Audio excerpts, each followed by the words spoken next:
All right, once again, good evening, everybody. This is the Community Solidarity Response Network. This is our weekly podcast, our video minutes where we come to you live, all right? This isn't recorded, so all the mistakes are real. We come to you weekly to talk about some of the things that we've done over the past week, like our candidate forum, and we're going to process some of that, some of the things that the candidates said and some of the initiatives that they want to champion. We could discuss some of the things that we're going to do right now, and some of the things that we've got planned coming up in the future. I'm Brother Washington Muhammad. I use the pronouns he, him. I'm one of the co-founders of CSRN, along with Mike Leonardi and Jabril Bay. Man, we're coming up on year number 7. Year number 7. We're coming up on year number 7, and it was... 7's supposed to be lucky. Oh, okay, yeah. All right, okay. We ain't getting into that, but yeah, all right. Nonetheless, Jabril Bay, Mike Leonardi wanted to have an event to speak out against police brutality and a few other things in the city.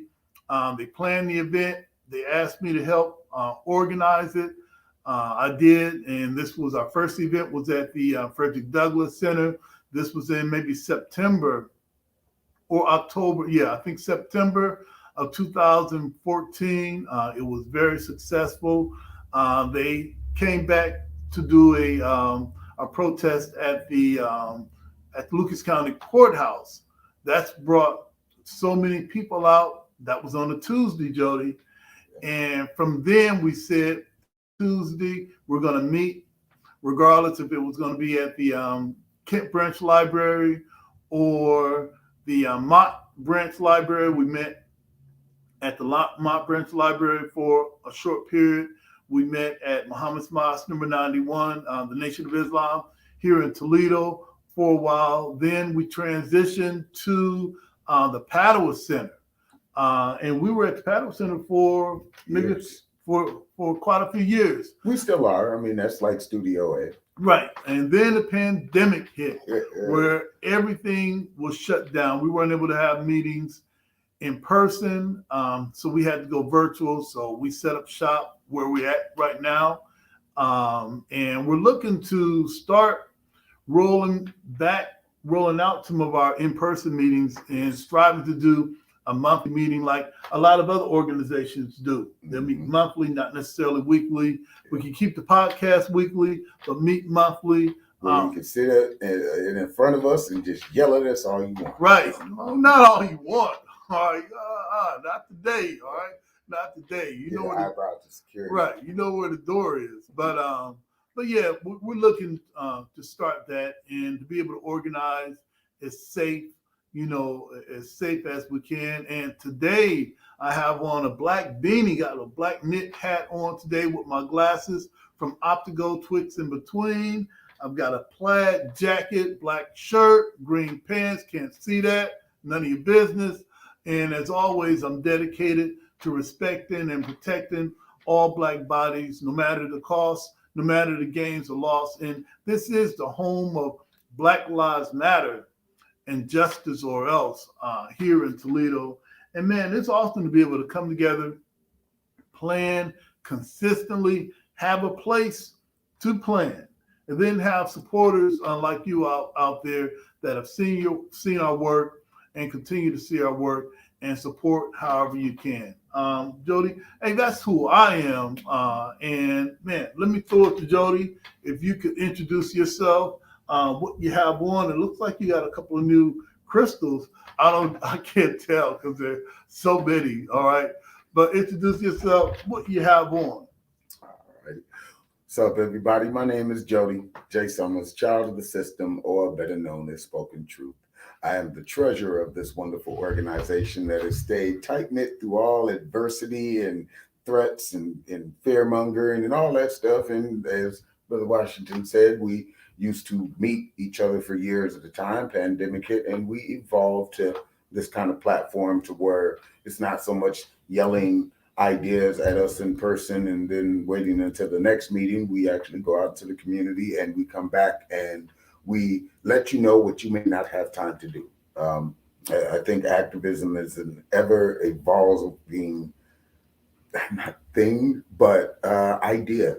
And you can't always be angry. You can't always be protesting and marching. That is good. That's great to get out that anger and that repent up stress and everything. But it's the action that comes after it. The Right, years of dedication to a cause, a belief, an idea, a movement that you're not going to let nobody break it. It may right. bend, it may alter and switch states, but you have to stay steadfast and focused, or why should future generations follow? That's right.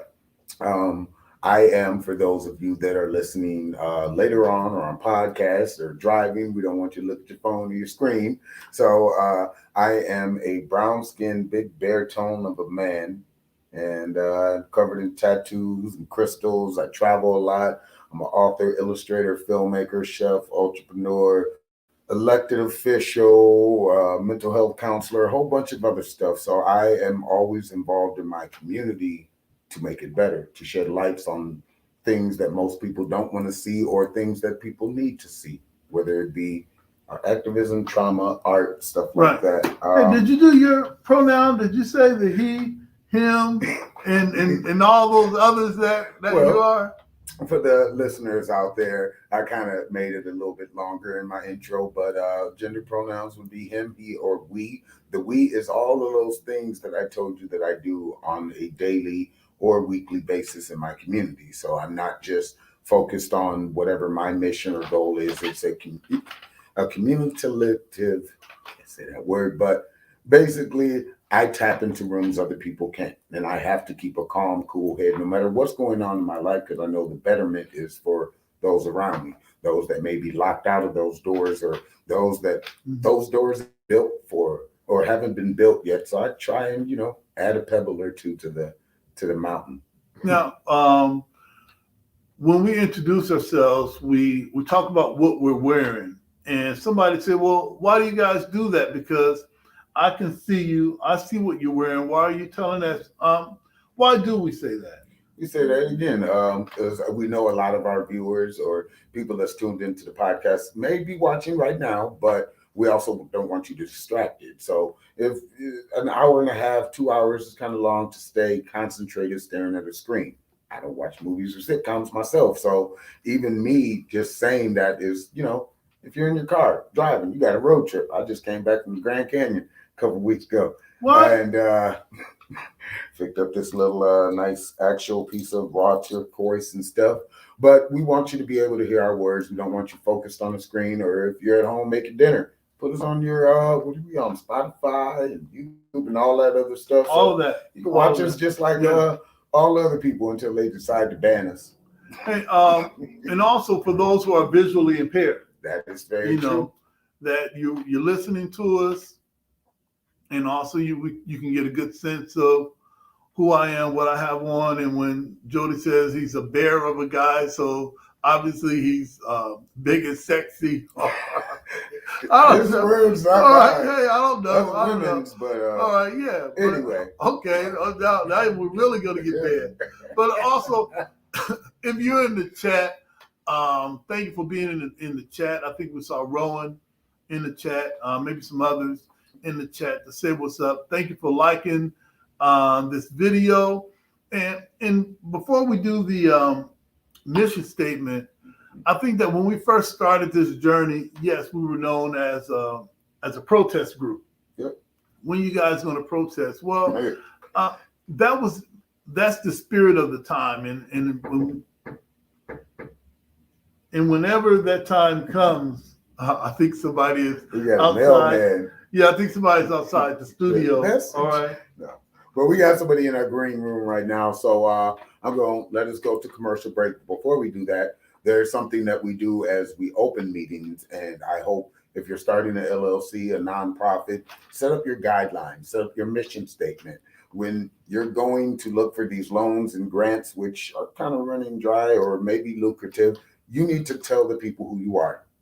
In essence, you need to have some type of foundation on, if the world blew up tomorrow, what do you stand on? So this is kind of what we stand on. This is our mission statement that man, almost 7 years. So, and I'll go get the door. And they'll go All get right. the door. Just like this. We'll be right back. Live. Live. That's live for you. So anyway, this is our mission statement. And again, I hope you take my words earnestly to heart, because it's not just coming from opinions. We have seen this, and this is how we get by. So we are the Community Solidarity Response Network of Toledo, formed on November 25th, 2014, the day after it was announced that the killer, the Ferguson, Missouri police officer of Michael Brown, an unarmed teenager, would not be indicted. We bring awareness to the injustices experienced by Black men, women, and children who are disproportionately murdered, attacked, provoked, and harassed. Yes, harassed by law enforcement. Police brutality has to end. We bring awareness to the fact that most often police brutality goes without consequence or accountability. Police impunity has to end. We utilize the tactics of civil disobedience, protest, event disruption, and citizen advocacy to give voice to those who are otherwise voiceless. We facilitate progressive, community-based events that help foster self-development, and we discuss measures to hold local leadership accountable to their sworn duties, be they politician, clergy, law enforcement, educators, etc., etc. We want justice, equal justice under the law, equal justice applied to all, yes, all, regardless of class, creed, or color.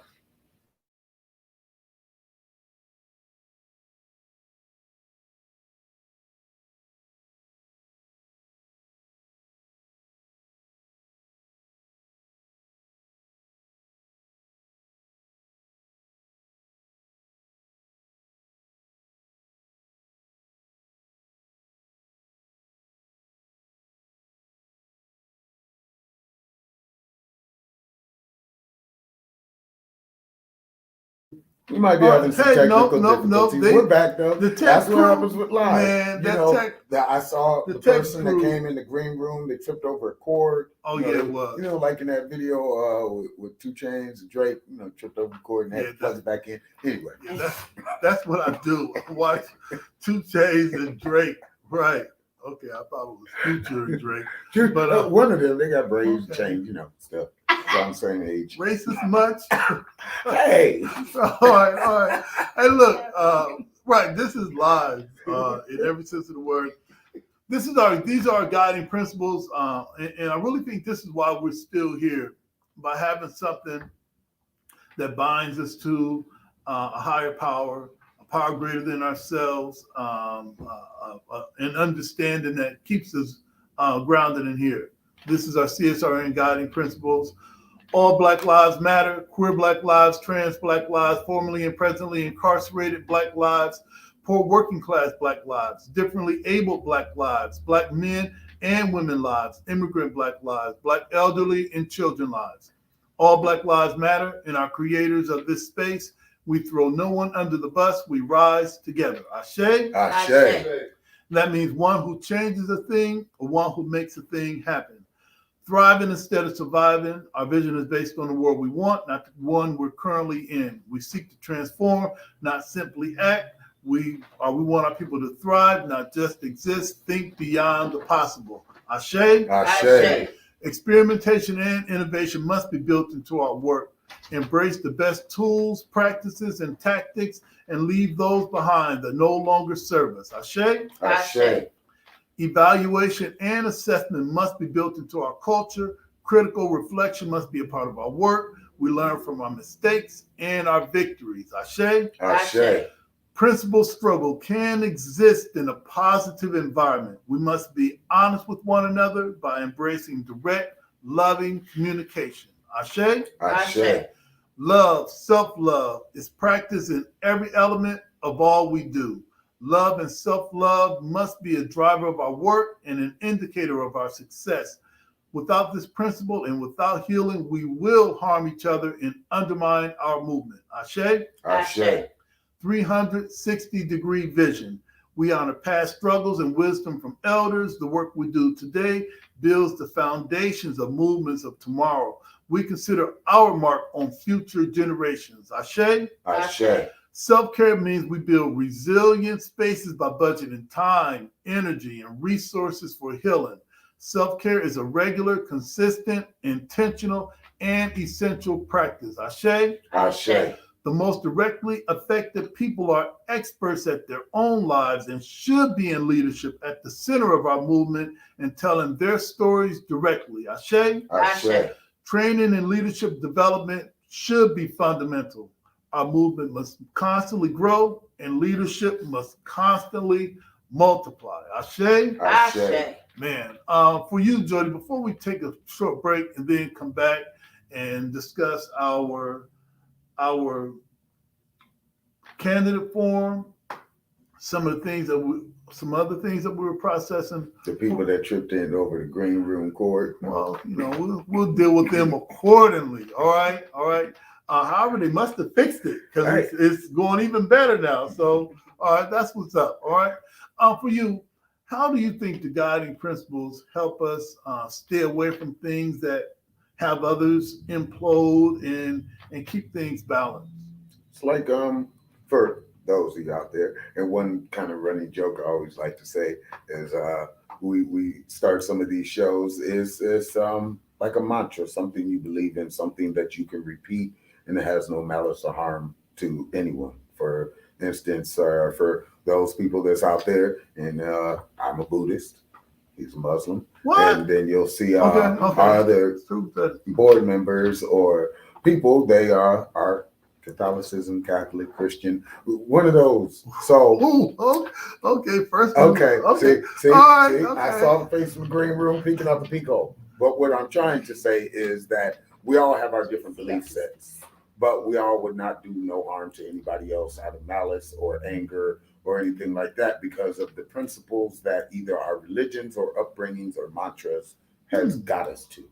So you can have manic moments, and as you was telling me earlier, spoilers for everybody, we're all human, we're all flawed, we all make mistakes, but if we can't learn to communicate those mistakes and find ways or solutions to understand each other, we're no better than animals, and we say we are. Okay. All right. I hope Julian was listening to that. All right. It seemed like that was directed toward him. Hey, listen, everybody. This is the CSRN, our weekly podcast. I will be right back, so stay tuned. Hey, I'm Dr. P. Not only am I a leadership coach, I'm a change agent, and I'm a race scholar. I've used my study of race to dismantle systems and organizations, but I also use that to help you as the individual become a better leader for your families and for your community.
Would be CAN. They clicked you in right when you were talking. Hey, listen, we are back. This is our weekly podcast, our video minutes. We've got Julian Mack, who serves as the spokesperson. We used to say spokesman, but Ruth stopped us from saying that type of stuff. Gender neutral language. It's so progressive. Yeah, it is. And could you introduce yourself? What you have on? Looks like you have on some new stuff. Yeah, right? I do. All right. My name is Julian Mack, preferred gender pronouns he, him. I'm spokesperson. And what brings me out tonight is what brings me out every time is that I believe it is vital for us to be active participants in our own survival and our own flourish. And without engaging in the process in some capacity, you are only a spectator. And I fully believe in being one in the arena. I'm wearing Toledo Mud Hens with the mud hat, which matches mud Care Bear shirt. That's what that was. Yeah. And me and Jody are kind of twinsies today. Yeah, and obviously I didn't get the memo. All right. Okay. I gotta give a special shout out to gentleman by the name of Sergeant Pepper. He said he saw I was out picking up garbage, trying to beautify the neighborhood on Friday, and he rode by and challenged. He said he was going to try to engage some youth in the neighborhood to keep that area by Savage Park and Gunkel Park clean, and basically said that they were going to pick up more trash than us. So challenge accepted. And then I actually saw him again on Sunday, and he had a very just powerful story about some of the things he had been through when he was incarcerated, and when and how he's trying to turn around and serve the community, and also some of the injustice he experienced while he was incarcerated. They failed to give him proper medical treatment for his foot. And he had gangrene on his foot, and it's soon going to be amputated. And the reason I start off just with that story is I just think it's important. It centers me, and it reminds me why we are all here, and it reminds me it's a privilege to be here in this position, and that while we are speaking, injustice still continues, and that's why we have to continue to stay perseverant with the work. All right. I think one of the first things that we wanted to get into today was our candidate forum last week. Yeah. We're self-sustaining. We support ourselves along with those that help and assist us. What was your take on the whole event? The candidates that came, some of the things that they said, and some of us took some time to talk to them, afterward. What were some of the, takeaways that you got? Well, first and foremost, the candidates that came, right? We cordially extend the invite to all 12 candidates, and all who committed to saying they would came. Not to pull any punches, to tell it like it is. We welcome people from all parties and all beliefs at our events. Yet there were no Republicans that chose to engage with the Black community that day, right? And we're never shy about the challenges we face with Democrats in this two-party system. But when you have a whole party that sometimes won't even engage with you, or doesn't even believe that your beliefs should have a platform, I think that's telling within itself. So I was very impressed. It was a very busy day for political candidates. I think there were like 4 events or something, and all of them who said they were going to come came, and all with the exception of one, they were able to stay for all of the questioning.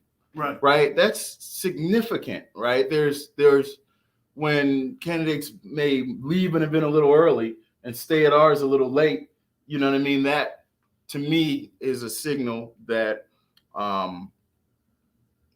they want to demonstrate that they value the issues and the questions that we care about. All right.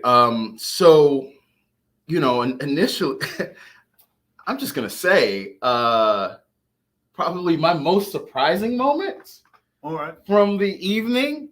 I just keep replaying it in my head because I feel like it was a moment from the Twilight Zone was so anybody who's seen me as a spokesman has seen me repeat the talking point that the safest areas aren't the areas with the most police, they're the areas with the most resources. And I've said that on CNN, I've said that on Jerry Anderson, I've said that every chance I get, every time they stick a microphone in my face. And you know what? Somebody must have been listening, because Councilman Sykes repeated that exactly. And those who may know that he hasn't always engaged in a productive way with our activism. I was happy to hear. Sometimes, with activism, you're shouting, and you wonder if somebody's listening. You wonder if it falls on deaf ears, or if some of that's actually getting in. Right. And I was happy to hear that repeated. Right. I'm not saying that as a criticism. I'm saying I hope more city council candidates repeat that. I thought that one shout out to Dr. P.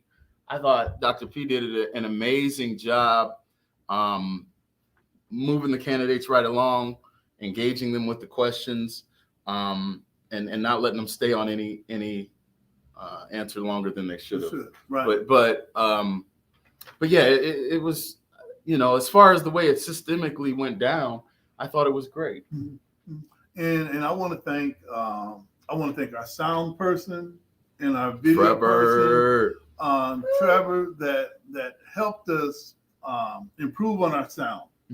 And also from that, we learned some other things about our cameras, because that's what I love. I love the setup. I love the breakdown. I love making this a thing. Yeah. And we're really fortunate to get the candidates, because there were a few other forums happening at the same time, and the majority of the candidates had already said, "Hey, listen, we want to be at your event, but we're either coming from another event or we're leaving early." And I think all of them stayed, save one, but I think that was Katie.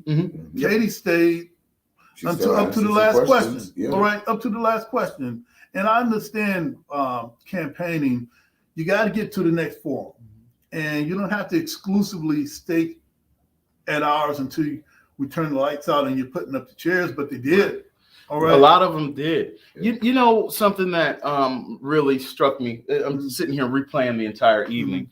There was a question specifically about, the mayor's administration proposed the budget, right? And proposed the budget to, I believe, hire 100 more police officers. And, no budget, the mayor can't pass that budget without city council. And one thing that I think was very refreshing is there was a bit of fallback, like, yo, Matt, maybe that's too much. Right now, and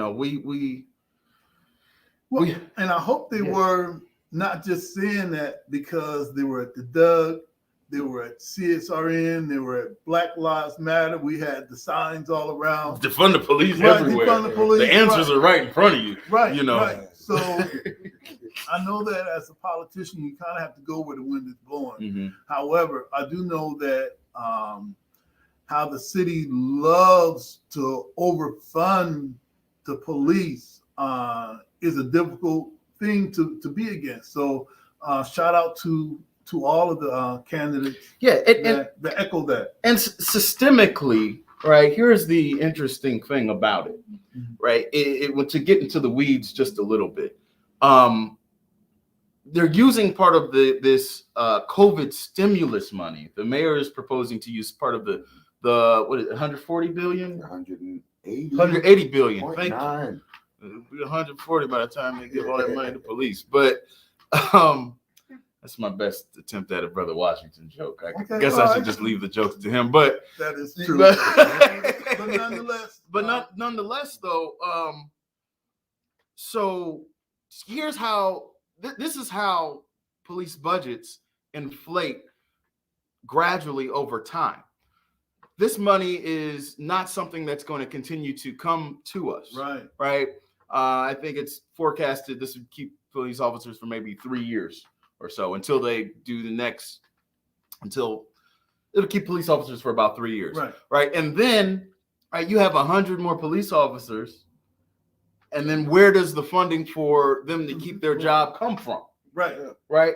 And so then all of a sudden, when there's not all this extra money floating around to improve the Doug and improve this street, and then that's when that money comes from the children's programs. Right. That's when that money comes from mental health. That's when that money comes from all of these other areas. And that's how police budgets, and that's been the point we've been trying to drive home over and over and over. Like at some point, right, the increase has to stop, right? Or we have to step back, right? But just time and time again, we act like, or those in power act like the solution is just to add more money to law enforcement, to add more police officers, when we're not getting to the nooks and crannies of what causes harm and what in the first place. Well, we can even see that this money may not be going to the police officers, because the chief of police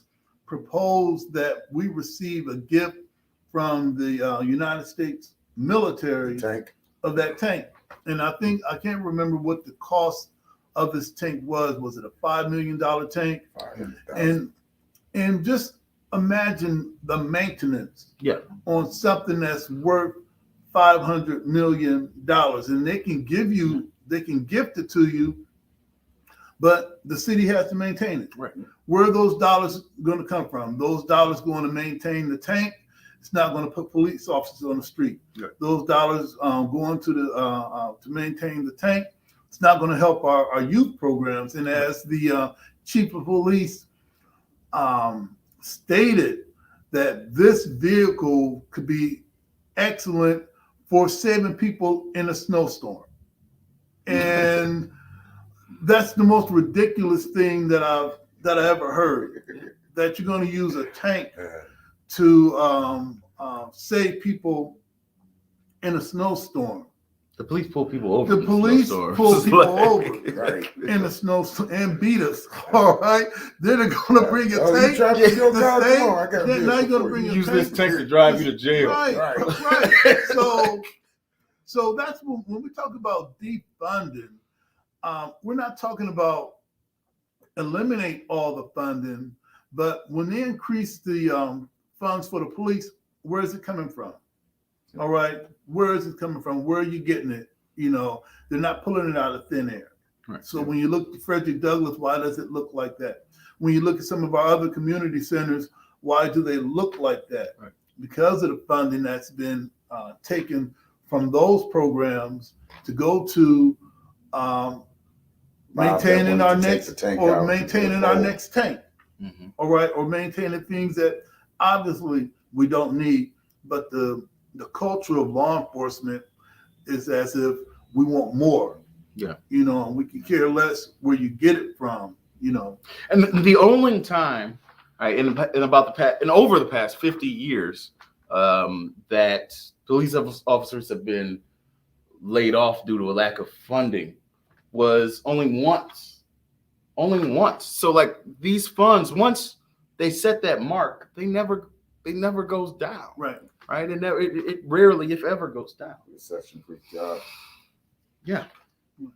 Hey, look, we want to bring in Ruth. Do you want to bring her in after the next break? Mm-hmm. All right, because we know she has something to say, especially regarding this. And also, we had a commercial that we're going to queue up later on regarding our mental health and wellness and some things that you can do in the community that's safe, sober, and sane. So hang tight. We'll be back. This is the CSRN Video Minutes, our weekly podcast. We'll be right back.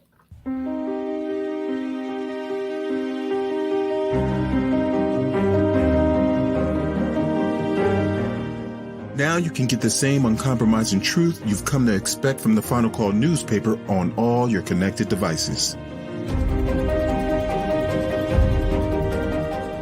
Subscribe to the Final Call digital edition today. Go to subscribe.finalcalldigital.com.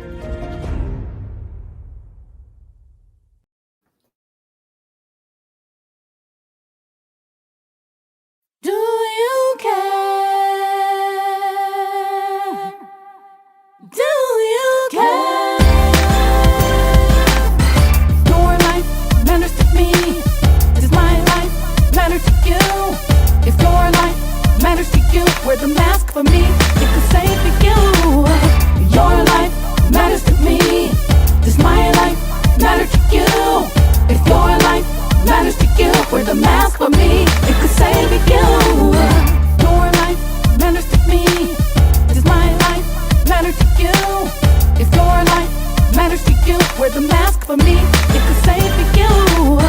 Your life matters to me. Does my life matter to you? If your life matters to you, wear the mask for me. It could save you. Fall back and check yourself. Fall back and check yourself. Fall back and check yourself.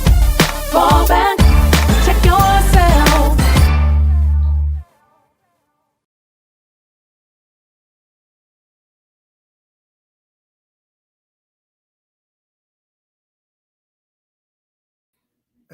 Hey, who is back there on the ones and twos? Oh my gosh. No, they definitely don't. Same person that tripped over the green room cord earlier. You never gonna let that go.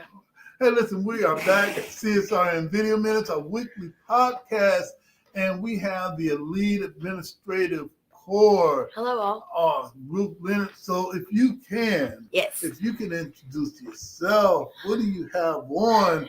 I don't know if they paid the heat bill or not, but it's a little frosty in here, but we get on Jody for that. He's the Yeah. treasurer, right? Short sleeves. That's See? all right. Okay. Cream puffs. Oh my gosh. My name is Ruth Leonard and I am the administrative lead for the Community Solidarity Response Network of Toledo. I have my hair in extensions that are purple and brown. And I am actually wearing a wool coat that I bought from an outdoor market in Washington, D.C., which is very warm and very comfortable. This week, I am here to bring you a few updates. So this Thursday, we have two different events that are going on. The first is the ACLU will be hosting a virtual town hall on the importance of ending cash bail. There are multiple videos that you can look up to find out about the travesty of the money bail system. One of them is through the ACLU. Another one is through Molly Crabapple, who has done other videos on the prison industrial system as well, where she paints the artwork while someone talks over it. Another event that is happening this Thursday at the same time is the Toledo 20 Under 40. That will also be virtual, and it will be broadcast, I believe, on the BCAN network as well as online. So I believe Facebook, YouTube, and Instagram also. And the third announcement that I have is just a simple happy birthday to Bishop Cole. Oh, Yeah. okay. Well, It's his Bishop Cole. 87th birthday. I believe it was on the 25th. So yesterday was his 87th birthday. So happy belated birthday to Bishop Cole. And that's one of our elders. Yes, it's definitely one of our elders. Why should we even care about the event regarding cash bail? Why is that so important? Cash bail is incredibly important because it is one of the ways that that systemic racism has allowed for someone who is cash poor to be incarcerated and lose their freedom based on the assumption of guilt. We live in a country that is based on the premise of innocent until proven guilty. However, they are treated guilty until proven innocent. That is where cash bail takes precedence. When you look at the individuals who are normally incarcerated and put under a cash bail system, those are the individuals who come from cash poor communities. Those are also the same communities that are heavily policed on a regular basis. So you look at it as a cyclic epidemic of individuals being cash poor and now their freedom being based on money that they don't have. So it's very important that we look at and we analyze how systems of oppression have been able to stay in place. I know that Chicago was able to get rid of their cash bail. I believe it doesn't take place until February of the year after next, so 2023, so that they would be able to get as many people, I guess, out of the system before they begin this new system. But there is absolutely nothing keeping every state from instituting an end to cash bail in order to allow an opportunity for an individual who is not cash rich to still maintain their innocence and their freedom. Because at the rate that it's going now, it is better to be rich and guilty than to be poor and innocent. Now, during our candidates forum, that was the question. Yes. And I don't know if you remember what the candidates said. How did they process that question? So there was a portion of the candidates forum where we did a rapid fire series of questions, and cash bail was putting an end to cash bail was one of the questions that came up. With the exception of one candidate who needed more information about what cash bail was, everyone that showed up for the panel had a resounding yes, they were for ending cash bail. So at this rate, with how the question was asked and answered, ending cash bail is something that, at the very least, 4 out of the new 6 city council candidates, based on past history, will be expecting some sort of appearance from me on that same topic. All right, because I was going to ask you, all right, now we put it out there, they responded, and we're going to do our follow-up. Yes, definitely. Right. I think that's one of the biggest and most important factors of us doing the candidates forums, is to know where these candidates stand and where these future elected officials stand, so that when it's time for us to bring issues to them, we can say, you gave your word to us when you were a candidate, so now it is time for you to follow up and follow through on your word. You know, I was having a conversation over the weekend with one of our sponsors, that was the Toledo African American Chamber of Commerce, and I was having a conversation with Roy Hodge, who is a very successful business owner of REH Solution Systems, and that was one of our points of discussion. Okay, he enjoyed every bit of what happened. He really enjoyed the questions. He enjoyed the moderator. But our conversation was, okay, now what's next? How are we going to hold them accountable? And I told him, well, that's what we do. We don't just put together a forum like that. We do bust a U-turn and say, hey, look. We knock on doors. We knock like on you doors. said this, and now we're looking for you to cash that check that your mouth wrote. Right. So for the event, virtual event, cash bail, this is going to be Thursday. Yes. What time? So that will be Thursday at 7:30.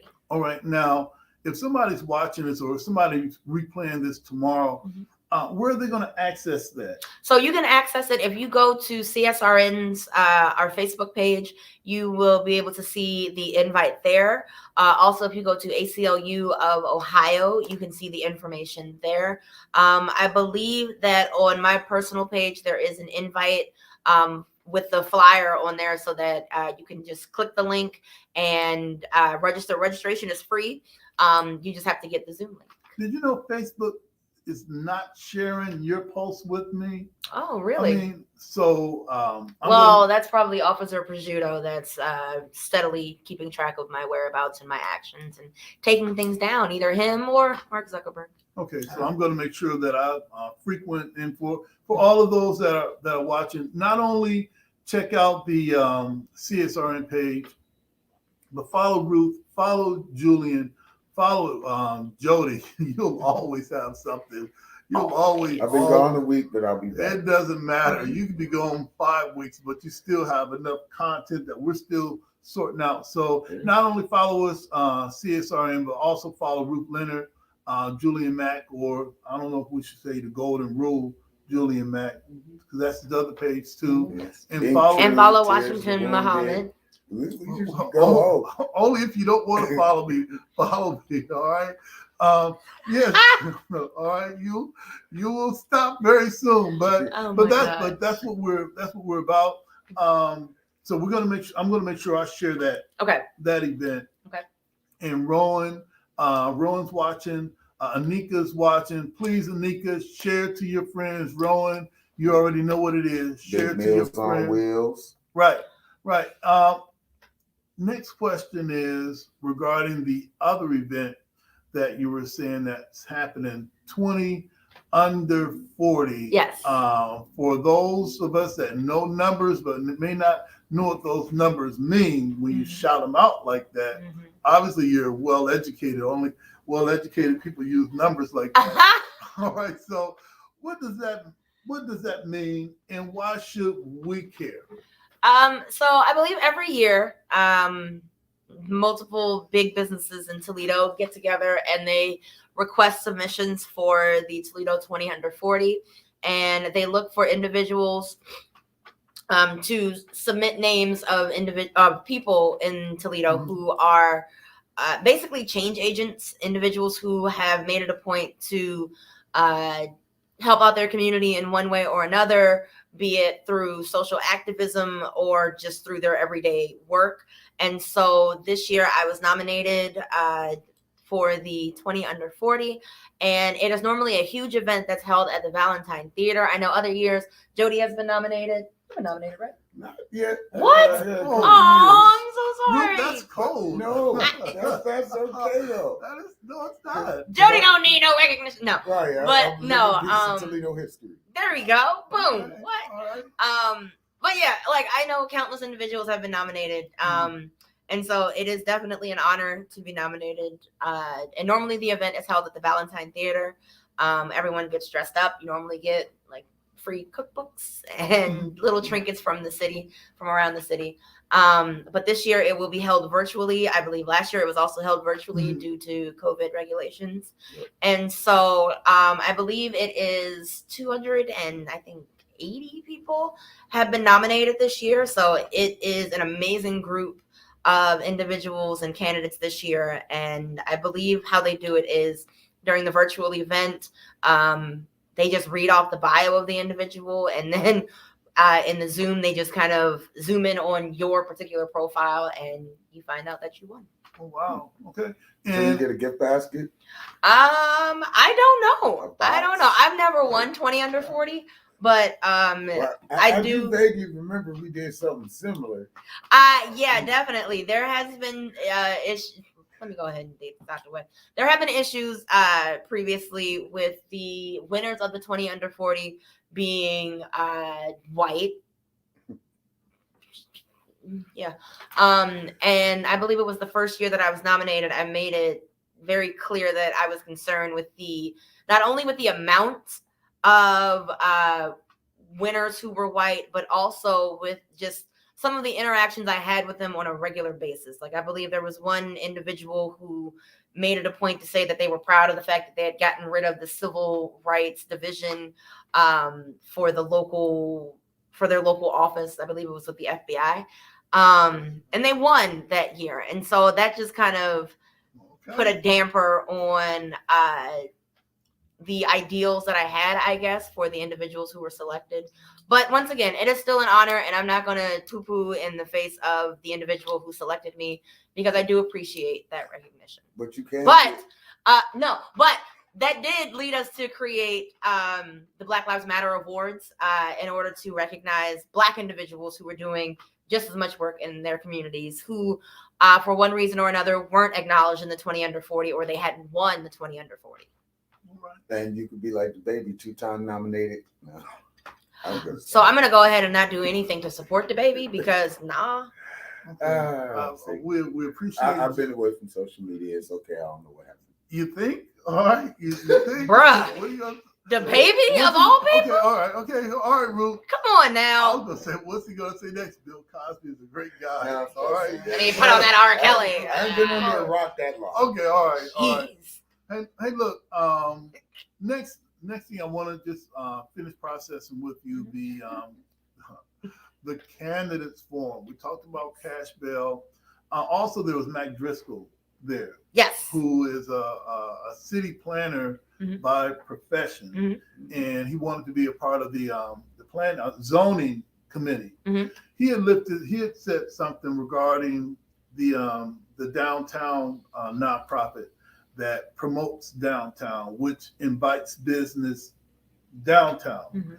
And he had, for what I took from it, for our community, if he's elected to city council, he may be looking to use his skill set for some of us right here in Central City. Okay. Why can't we have a CDC? Why can't we have a nonprofit that looks to celebrate Central Toledo? Okay, right. So that was one of my takeaways from that. And I think lastly, I wanted to ask you, Julian talked about Larry Sykes being there. We have a strange but relationship with Larry Sykes. Yeah. All right, CSRN and all of our members. So what's up, Larry? All right, glad that you were the first person To show up. there. All right. What up, though? All You right. got to hear knock knock in person. Right. What was your take from hearing Larry Sykes say the things that he said? Brother Washington, I just want to go on record as saying that you petty. So here's my thing with Larry Sykes, and it's something that I've noticed that's interesting with a lot of the candidates that were involved in the Salacious scandal. the scandal. It's often after you've gone through something traumatic that you realize that you were on the wrong side of history. I think just about every candidate or every politician who was involved in that scandal has changed their tone on policing. I think that it's terrible that it took that level of involvement by the police for you to realize that we've always been trying to stick up for the individuals who have been targeted by the police. And that it shouldn't have to take you being sought after to realize that there are individuals who are regularly punished, who are regularly targeted, who are regularly mistreated, for you to say maybe the people who are sticking up for them are on the right path. To hear Larry Sykes speak in a way that, like Julian said, are a lot of his talking points. Like, Julian wasn't being facetious about that. I was shocked to hear some of the things come out of Larry's mouth. We all were.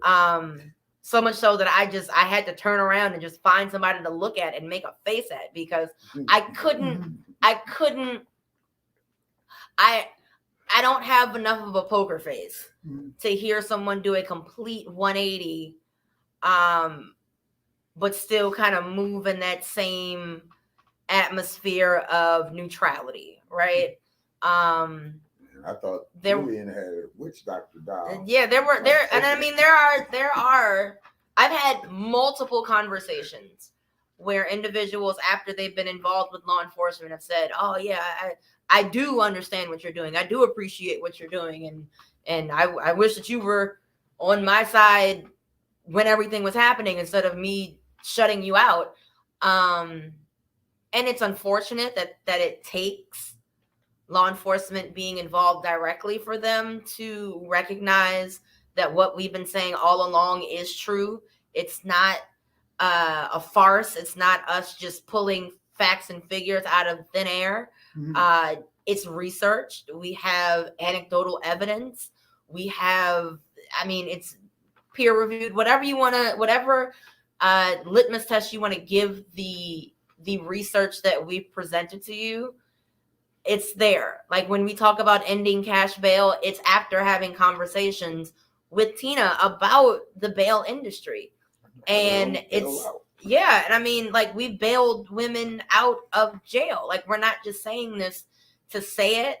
And so to be able to be a part of this work long enough to see some of our staunchest detractors now have some of our same talking points is a bit of poetic justice, if you will, because I remember Larry Sykes standing on the steps when we fought against Jeff Sessions coming into our police department, and there being this complete disbelief in the fact that there was something going on that was just a bit too off kilter for us to just let it happen, and being told to our faces by Larry that we didn't know what we were talking about, to now hear him say that over policing doesn't help communities, when that's exactly what the program that he was trying to tell us didn't exist was doing. So I appreciate it. I appreciate Larry Sykes finally getting to the point now where he can be on the right side of history. I appreciate all of the candidates who showed out saying that they would support an end to cash bail. I appreciate all of the candidates who came out saying that they would support affirmative action for African American communities. I appreciate all of the candidates who came out being on the right side of history when it came to saying the right thing during the forum. Now, where we are a year from now with who wins and who loses, where we are a year from now with what promises are kept, where we are a year from now, like with Biden and the whole thing with the Democratic Party, and how now we don't quite have as much as they promised, where we were promised free schooling or free community college, and now it's not quite as much. We were promised 12 weeks for maternal and paternity leave, and now it's maybe 4 weeks. We were promised all of these things, but now there's follow-up that has to happen. So just like we follow up on the federal level, or we follow up on the legislative level with, you made this promise, where are these promises being kept? We can do the same thing on the local level. And that's why local elections are so important. And that's why attending and watching and remembering what's stated at these candidate forums is so important. And going to vote next Tuesday. Yeah, I mean, early voting is open. I believe it's 8 to 5 every day, and then on some weekends 8 to 4 or 8 to noon. And then of course Election Day, November 4th.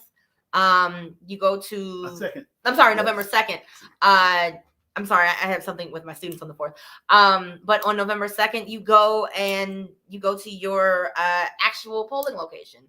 When we went for the primary, I was in and out in less than 3 minutes. And that was only because I wanted to take pictures of my screen.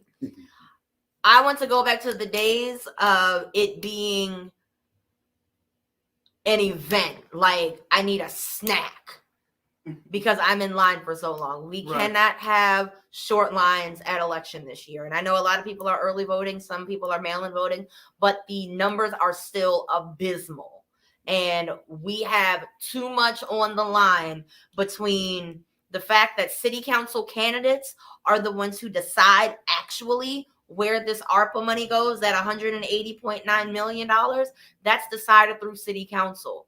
You need to make sure that, yes, vote for mayor. You need to make sure that whomever you are voting for city council is going to vote for your best interest when it comes to that $180.9 million. Because you saw what happened when they had all of these forums. They had all of these forums, and they say, we want to hear what the community has to say. But then when it came time to release something, regardless of what the community said, the only thing that was pushed out there was almost 50% of that is going to go to 100 police officers, 50 firefighters, and for city services. That's right. So it's obvious that we need to vote, because when we just talk at them, it doesn't matter. All right. And listen, we're going to take a short break. We're going to come back and tie up some loose ends, and I think we're going to be ready for 5 minutes of heat. Jody has something awesome for us. So stay tuned. This is the CSRN Video Minutes, our weekly podcast. We'll be right back. Did you know addiction is a disease, not a moral dilemma? The opioid epidemic and substance use have a major impact on communities of color and many people's lives. Wasion Wellness Recovery Support Center offers culturally relevant, inpatient, and outpatient behavioral health treatment and recovery support services to any Ohioan struggling with addiction, mental health, or finding sober, safe housing. We must recognize that treatment is available and accessible to all. If you are in need of treatment or want to find out more information, you can call 1-888-728-2713 to talk to someone or schedule an appointment.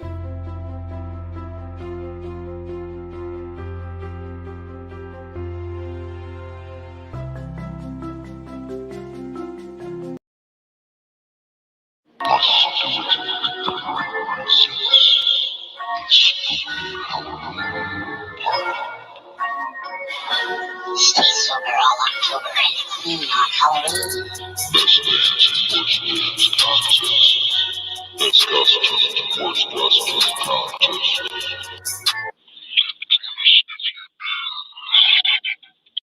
Must do it to victory resist. A spooky Halloween party. Stay sober all October and clean on Halloween. Best dance contest.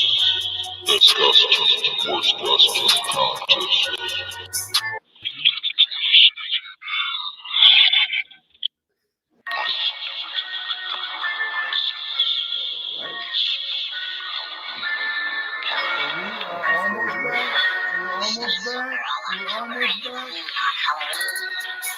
All right, we are back.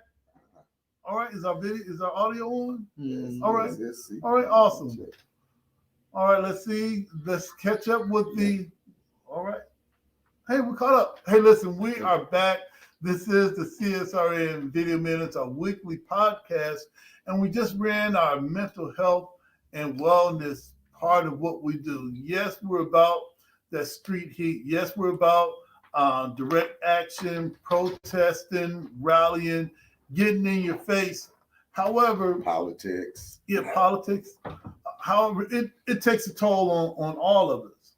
So within our guiding principles, we talk about self-care and self-love. And if we can't find safe, sober activities and places that understand who we are to help us, then we got to create it. So we just showed a short video about a Halloween party that's coming up. Julian, what's happening and why should people even care that there's a sober, safe activity happening? Yeah. Thanks y'all for checking out my video. Oh man. Hey, like that's top tier. Hey, I'm trying. So yeah, a friend of mine, Joe Cedar, who makes a lot of recovery merchandise, right? Must do it recovery stuff is a friend of mine. We met in rehab, and he's throwing a Halloween party, and it's a sober Halloween party, and I think it's really important to be able to have fun, right? To be able to have fun in recovery, drink down or substance down. That's how am I going to have fun if I can't go out, if I can't drink, if I can't socialize, right? And I can just I'll just speak for myself in regards to this. But, if I always had to be lubricated to socialize, maybe there's something inside of me that I need to work on, and, why is it that I had such a hard time looking people in the eye or speaking from my soul unless I was under the influence, right? And so, this living sobriety is a part of my everyday life, right? Not every day is going to be a party, but it's important to be able to have fun, to be able to socialize. Right? A lot of times when we get in recovery, we have to relearn how to live. And it can be a little awkward. It feels like there's somebody who drank since college, right? Right. When I socialize now, it feels like I socialized back in high school, right? So that anxiety, those feelings of insecurity, the feelings of nervousness, right? They all come back. all right, because I've been using substances as a crutch, and so um, it's cool to be with other people who are going through that same thing, or other people who have gotten through that same thing, right? And not every time you get around people does it have to be a meeting about, oh, I'm just gonna not drink or use today, right? Right.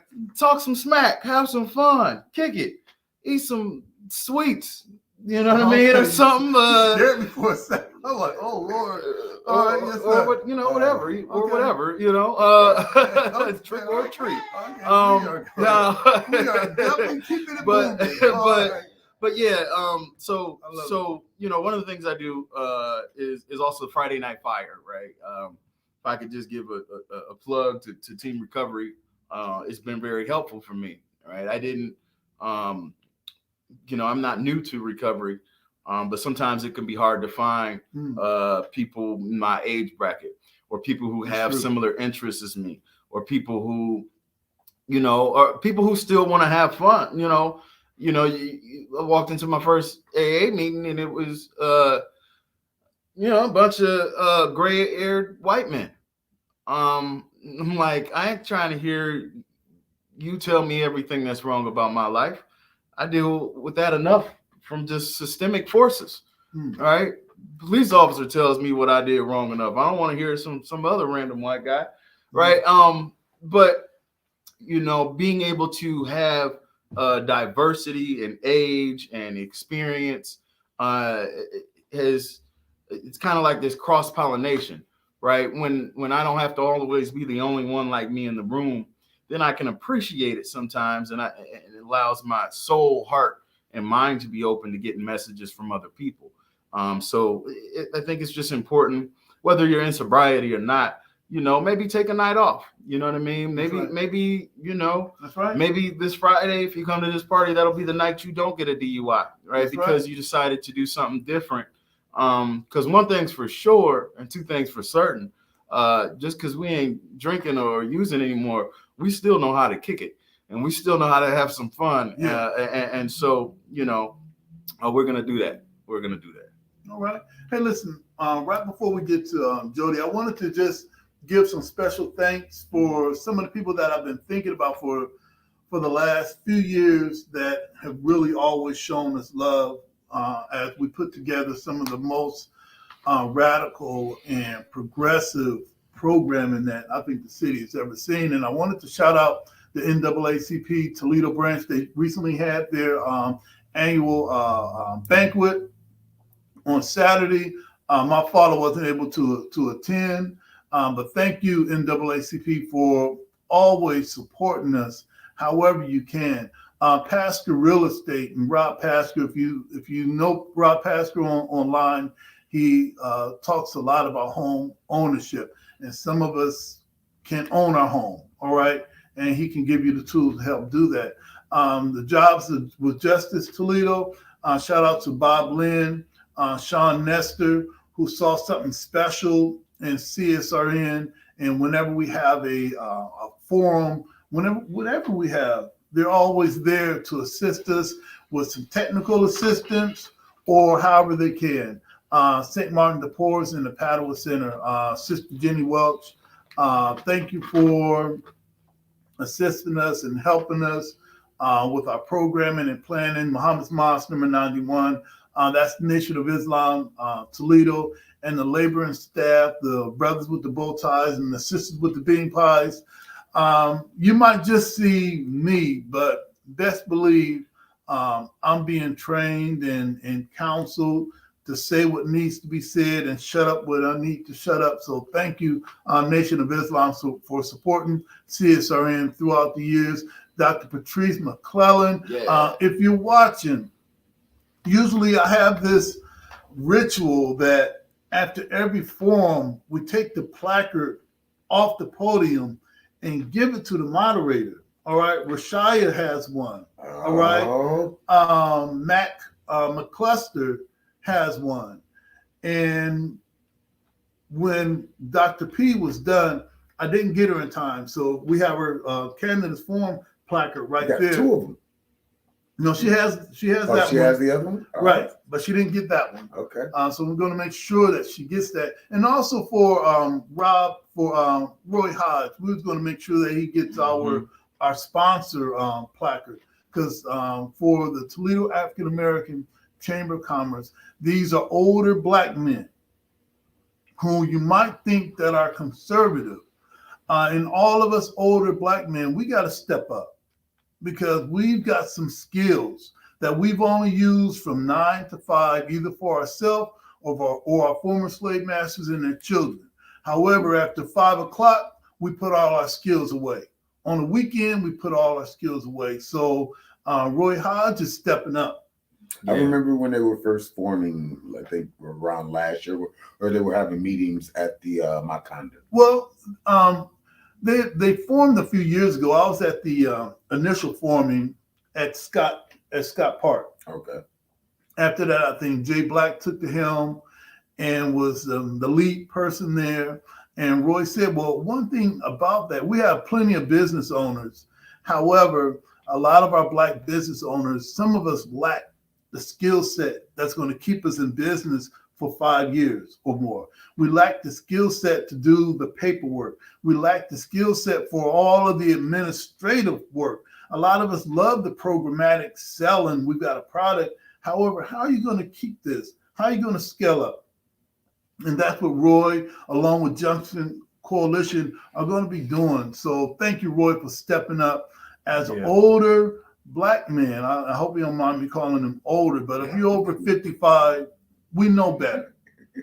So Larry, that's what's up. He knows better, and we gotta say it. I know better, so I can't beat around the bush. I can't pussyfoot. You know, our lives are in the balance right now, and we have a lot of older men that do know, but some of us pretend that we don't. And it's time to start calling some of us out. So thank you, African American Chamber of Commerce. Dr. Hope Bland, who is one of our secret supporters. Well, one of our secret weapons. Oh, okay. Secret weapons, not secret supporters. All right. Yeah. She's always been one of our secret weapons. Whenever, and right now she leads in the talk of diversity and inclusion. So I'm always willing to listen and have her share some things with me so that I could be a better host, so that I could be a better freedom fighter. The Frederick Douglass Community Association, our brother Reggie Williams, and a board of directors that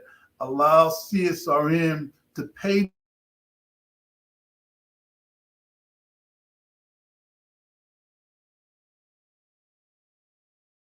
that, hey, look, we're not going to be open. But Reggie's not about that. So thank you, Frederick Douglass, along with Empowerment for Excellence, and our brother Jonathan James, who has been a big supporter of us in a lot of things that we've done. We thank them along with so many others, but we wanted to give the people their flowers while they're here. Absolutely. So many times we wait for something negative to happen to say how much we appreciate this person. So I appreciate Julian. I appreciate Ruth. I appreciate Jody. I appreciate everyone that's involved with CSRN, not just us that are willing to be in front of the camera and behind the mic, all right? But there's also others that support us that really make this happen. So thank you for them. Just wanted to give some special thanks. That weighs heavy on me a lot when we do something dynamic and people think that it's just us. Right. That's all right. But that's, I'm glad that we show up to represent, but there's a bigger picture that's happening. And we represent a lot of people. And we represent a lot of people. Right. And they're counting on us to show up the next week, regardless what we have to do. All right. And all of the people that support us, none of them are asking us to tone it down. None of them are asking us to dial it back. I mean, and they see what we do and they support what we do. They don't want us to support what they do. They can do what they do, but we do what we do, and they're happy to support us. So I got one loose end I'd like to add to what's going on. Those of you that watch this regularly may remember that there is currently an FBI investigation under Summit Street, and whether or not they whether or not the city illegally provided funds to Buckeye Broadband. Well, there was a group of citizens that filed a taxpayer lawsuit to basically be able to be a part of the negotiations or know what was going on in the courtroom during these negotiations. And we ended up, basically they ended up kicking us out. And we've since appealed as a group. In the meantime, the two parties, meaning the city of Toledo and Block Communications, which Buckeye Broadband is a subsidiary of, the judge and them, they're trying to negotiate something very quickly. Mm-hmm. All right. The reason I point that out and kind of elongate those words is because it's rather unusual.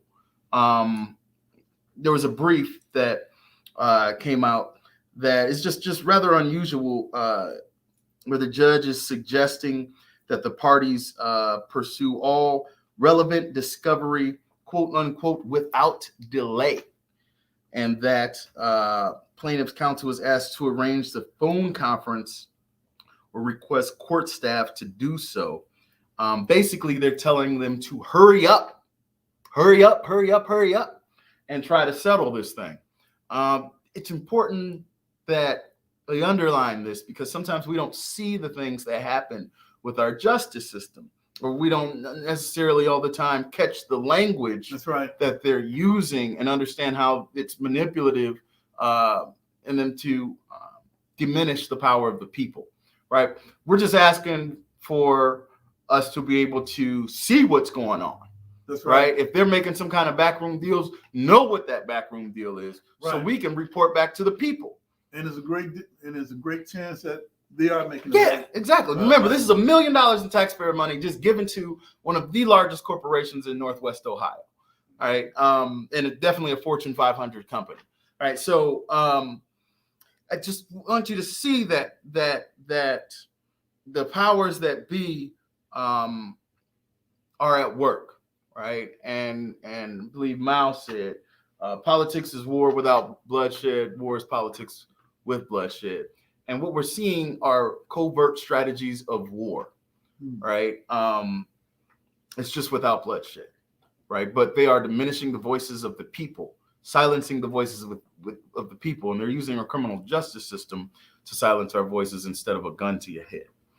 And they're doing this to give corporations $1 million. I want my million. You want your million? I want my million. You want your million? I'm short right now. I want my million. Right. You know, if they're just giving it away like that. So that's right. And just realize the powerful interests in this country, right, are the corporations, right?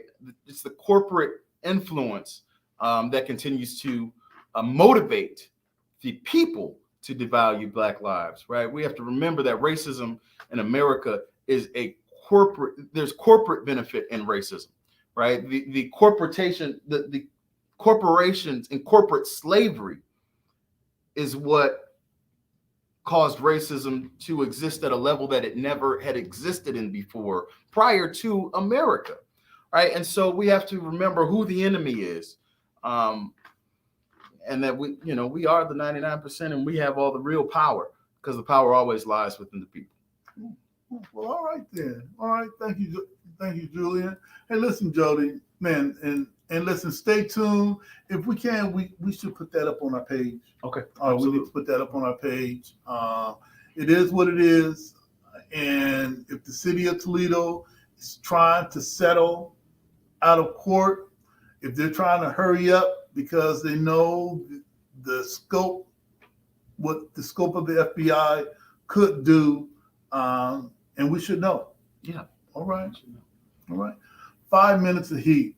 I was with Jody earlier, and he was talking about some of the poems from this book that was put together for us. All right. And we said, hey, what's the best thing that we could say today? Then we said, oh, not that. Let's keep the page. Let's keep turning the page. That's some really hot topics, from some of our best poets in the city. Jody, what have we got today? Well, we got some pieces, but first, I never got asked about city council. I feel hurt. That's okay. We all play our Jody, little what you think role. about what you think about the city council forum? That's okay. First off, Okay. I thought he just flew in from the Grand Canyon. that was All right. last week. But first, shout out to Ruth. I'm being double time nominated, and I hope you get it this time. Shout out to again. I've been I guess taking an extended vacation, so I don't know what's going on social media. It's just been a good time getting some things out tomorrow, which is kind of a spoiler, but it's happening regardless. So I get to record a feature through CSRN for an upcoming show in December. That was a hobo. That was the dude That was in a the green hobo. room. Right. I told you that was about a the hobo in green fact. room. We are tripping over the boards in the green room. I can see this stuff right now. Look at the screen. Yeah. The people in the It green was a room. ghost. Happy Halloween. It worked. Ah. All right. Okay. But anyway. I deserve some of that. So tomorrow I get to talk about my life in a featured segment. I think it'll be aired sometime at the beginning of the year, at the end of the year. End of the year, beginning of the year by BCN on artists and why we create, what brought us to create and all this stuff. And of course, we're going to be in there. So segue through the art, the books, the movies, and stuff like that. And I don't know. I was watching a couple months ago. We had some commercial shot for my job. And I think I'm privy to most things that most people don't see, like the industry itself. You can stand on a bridge for 3 hours and have it put in a movie for 10 seconds, if that. But that's the life of entertainment. It's always the flashing lights and colors and never stuff you get to see. Okay. In my career, I've enjoyed a lot of things, been nominated nationally for stuff. And this book is called Black Lives. During 2020, Joni McKentry, who asked a lot of us as the world was going through turmoil and stuff, what we thought about the stigmatism, or that's not the stigmatism, but what we thought about what was going on and if we had any pieces.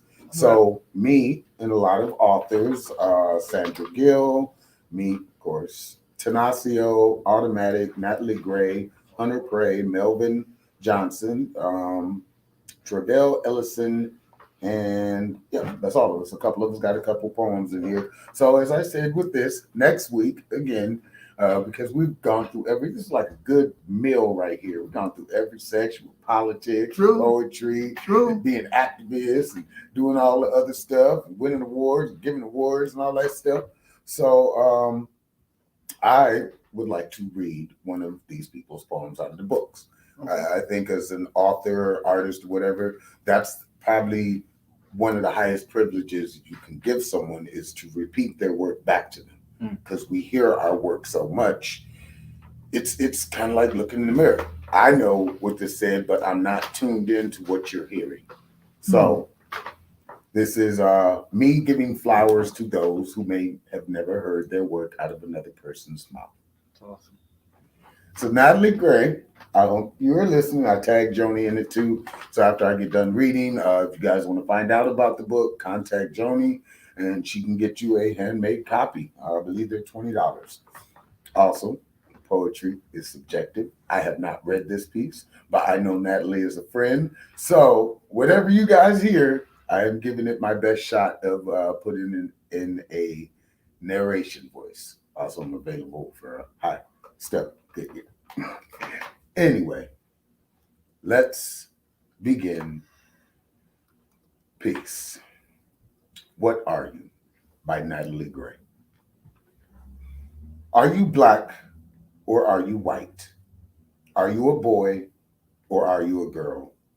As I grew into my femininity and more mulatto kids boinging about out of their monochrome mommies like their curly coils, this turned into what are you mixed with? Most often, pickup line, if it's not coming from a hairstyle, I lied every time. I really don't know. I'd pretend to be different. Cocktails of exotic, romantic love children. No one fact checked. Any answers cannot be contested.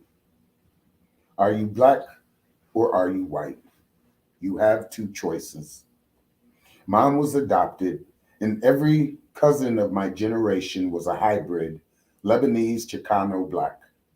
Come to find out, the only traceable lineage I had was 2.9% of my genetic makeup and about half of my identity. They need to know if I was a boy or a girl, so they knew how to treat me. They needed to know if I was black or white, so they knew how to treat me.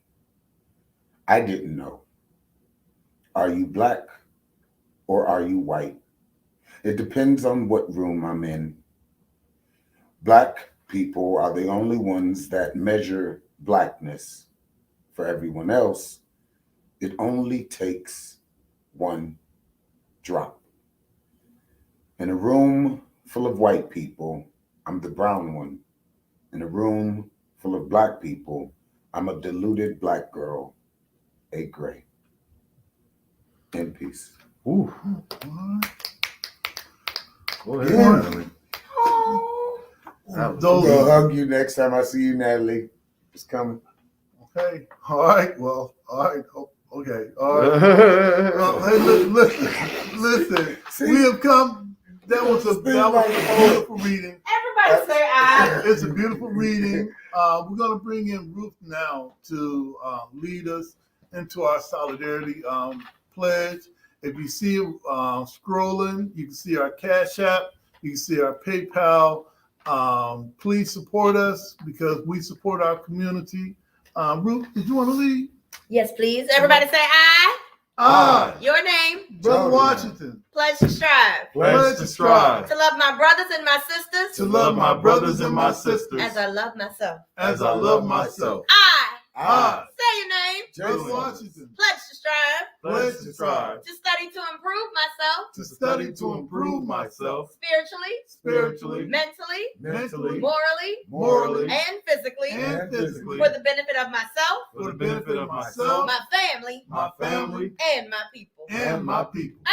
I. Say your name. Brother Washington, Pledge to strive. pledge to strive To be a part of the solution. to be a part of the solution, The process. the process, And not the problem. and not the problem.